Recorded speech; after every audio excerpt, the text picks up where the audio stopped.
Parang hindi ko yata nakikita si pare. Baka hindi pupunta kasi umuulan.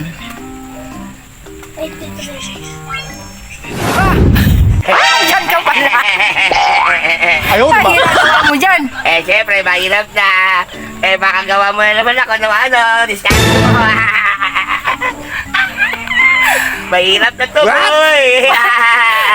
Parang ano. Dito na lang ako, Pilbis, para di mo ka magawa ng kwento. Iya. Parang bata. Baka bumagsak yan. Hindi, sa dulo naman ako. Hindi naman ako iingat din. Siyempre, baka makasira tayo.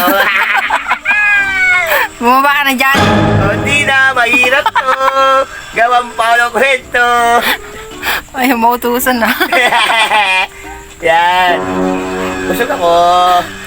Hindi dapat lang eh. Wala akong ano dito eh. Walang Hindi na istak. ako lumapit sa'yo. Busog na ako. Mahirap na. Paano kwento? Kaya, mamaya, uuwi na ako. Wala na naman trabaho. Walang trabaho. Pero bukas may trabaho ako. Ayos lang yun. Pag walang trabaho, magugutom. Kaya gutom ako pag walang trabaho. Gutom baga, gutom. Dapat lang lagi may trabaho para alam mo na. Siyempre, para may makain. Siyempre. Mamaya may event ako. Mamaya may event ako, mare. Kaya pagbalot mo.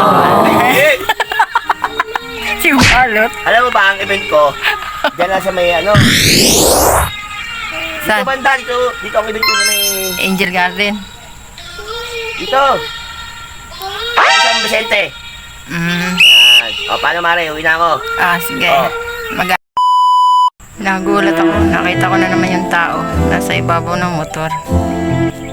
Sa tapat ng bintana. Tapos tinanong ko siya kung nagugutom. Gutom ako pag walang trabaho. Gutom baga, gutom. Tinanong ko na naman siya kung saan siya natutulog.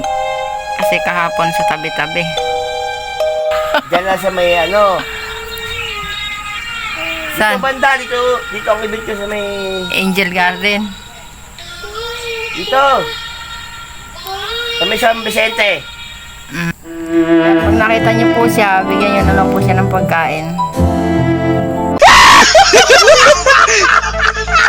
Always happy.